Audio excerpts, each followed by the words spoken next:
जय माता दी। गुप्त नवरात्रि के तीसरे दिन माँ त्रिपुर सुंदरी की पूजा की जाती है। त्रिपुर सुंदरी माँ को ऐश्वर्य और सौंदर्य की देवी के रूप में भी पूजा जाता है। विधि विधान से की गई पूजा से माँ शीघ्र ही प्रसन्न होती हैं और अपने भक्तों को मनोवांछित फल देती हैं। उनमें सूर्य के समान तेज विद्यमान है। माँ त्रिपुर सुंदरी की पूजा करते समय कुछ विशेष मंत्रों का जाप भी करना चाहिए। ऐसा करने से मनोकामनाएं बहुत ही जल्दी पूर्ण हो जाती हैं। माँ अपने भक्तों के सभी कष्ट दूर करते हैं और माँ की पूजा करने से भक्तों के आत्मबल में वृद्धि होती है। माँ त्रिपुर सुंदरी अनुपम सौंदर्य और अपने भक्तों को अभय प्रदान करने वाली यौवन युक्त और तीनों लोकों में विराजमान हैं। उन्हें कई नामों से पुकारा जाता है। माँ त्रिपुर सुंदरी को राज राजेश्वरी, बाला, ललिता, मीनाक्षी, कामाक्षी, शताक्षी और कामेश्वरी के नाम से भी जाना जाता है। अपनी सुंदरता और मोहकता से माँ त्रिपुर सुंदरी ने देवासुर संग्राम में असुरों को भी अपने बस में कर लिया था। मान्यता है कि माँ त्रिपुर सुंदरी की पूजा करने वाले भक्तों को लौकिक और परलौकिक शक्तियाँ प्राप्त हो जाती हैं। देवी पुराण में माँ के बारे में बहुत सारी शक्तियों की बात की गई है। ये केवल तंत्र साधना के लिए ही नहीं बल्कि सुंदर रूप के लिए भी विख्यात हैं। तो चलिए अब सुनते हैं माँ त्रिपुर सुंदरी की कथा। माँ त्रिपुर सुंदरी शांत मुद्रा में लेटे हुए भगवान शिव की नाभि से निर्गत कमल पर विराजमान हैं। चतुर्भुजी भुजाओं में देवी के पास अंकुश, पाश, धनुष और बाण हैं। माँ त्रिपुर सुंदरी के आसन को ब्रह्मा, विष्णु, महेश और देवराज अपने मस्तक पर धारण करते हैं। देवी तीनों नेत्रों से युक्त अपने मस्तक पर अर्धचंद्र धारण करती हैं। देवी त्रिपुर सुंदरी अपने भक्तों की हर प्रकार की मनोकामना को पूर्ण करती हैं। उनकी विपत्तियों को दूर करके उन्हें अभय प्रदान करती हैं। पौराणिक कथा के अनुसार देवी त्रिपुर सुंदरी की उत्पत्ति का रहस्य सती वियोग के पश्चात भगवान शिव सर्वदा ध्यान मग्न रहते हुए होता है। उन्होंने अपने संपूर्ण कर्म का परित्याग कर दिया था, जिसके कारण तीनों लोकों के संचारण में बाधा उत्पन्न हो रही थी। उधर तारकासुर ने ब्रह्मा जी से यह वरदान प्राप्त किया था कि उसकी मृत्यु केवल भगवान शिव के पुत्र के द्वारा ही होगी।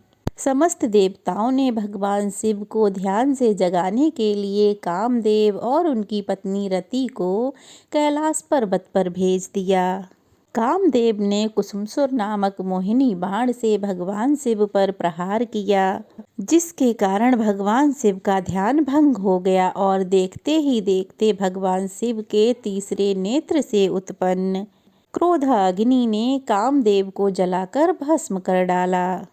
कामदेव की पत्नी रति द्वारा अत्यंत दारुण विलाप करने पर भगवान शिव ने कामदेव को द्वापर युग में पुनः भगवान श्री कृष्ण के पुत्र के रूप में जन्म धारण करने का वरदान दे दिया।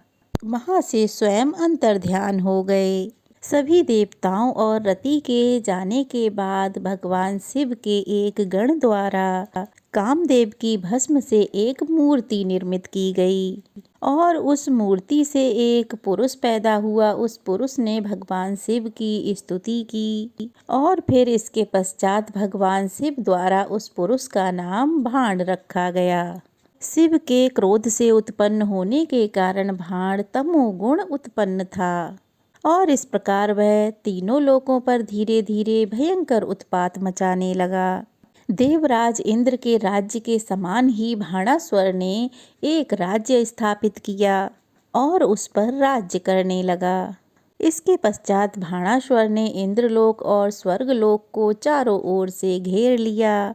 भयभीत इंद्र देव ऋषि नारद की शरण में गए और इस समस्या का निवारण पूछा।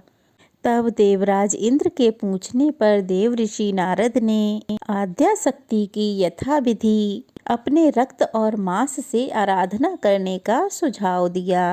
देवराज इंद्र ने देवी की आराधना की, तब देवी ने त्रिपुर सुंदरी रूप से प्रकट होकर भाणासुर का वध करके देवराज पर कृपा करी और समस्त देवता गणों को भय मुक्त कर दिया। गुप्त नवरात्रि के तीसरे दिन माँ चंद्रघंटा की पूजा भी करनी चाहिए। जिस प्रकार नवरात्रों में माँ दुर्गा के 9 रूपों की पूजा की जाती है, उसी तरह से गुप्त नवरात्रों में 10 महाविद्याओं की पूजा की जाती है। गुप्त नवरात्रि का व्रत रखने वाले या फिर पूजा करने वाले भक्तों को माँ की कथा सुबह और शाम दोनों ही समय नियम पूर्वक सुननी चाहिए। व्रत की कथा पढ़े अथवा सुने बिना पूजा पूर्ण नहीं मानी जाती है। गुप्त नवरात्रि में आप गुप्त दान भी कर सकते हैं। किसी निर्धन या गरीब की गुप्त रूप से मदद भी कर सकते हैं। इसके अलावा आप मंदिर में गुप्त दान कर सकते हैं। गुप्त नवरात्रों में दीपदान भी करना चाहिए। मंदिर में दीपदान कर सकते हैं। कहते हैं कि मनोकामना शीघ्र पूर्ण करने के लिए आप आटे के 7, 11, 21 या फिर जितनी आपकी सामर्थ्य है उतने दीप जला सकते हैं।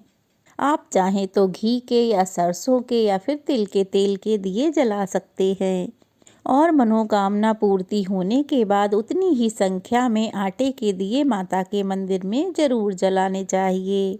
कहते हैं कि आटे के दिए और मनोकामना पूर्ति का संबंध विशेष रूप से होता है। विवाह संबंधी कोई समस्या हो, जैसे कि विवाह ना हो रहा हो, तो उसके लिए आपको अपने आसपास के किसी मंदिर में जाकर भगवान शिव और माता पार्वती के समक्ष बैठकर पूजा करनी चाहिए। भगवान शिव को सफ़ेद और माँ पार्वती को लाल फूल अर्पित करने के साथ साथ आप उनका गठबंधन भी कर सकते हैं। कलावा या मौली से आप गठबंधन कर सकते हैं और अपनी प्रार्थना पूर्ति के लिए माँ से, प्रभु से प्रार्थना कर सकते हैं। कहते हैं कि गुप्त नवरात्रि में भगवान शिव और माँ पार्वती की पूजा करने से मनोकामना जल्दी ही पूर्ण होती है। जय माता दी।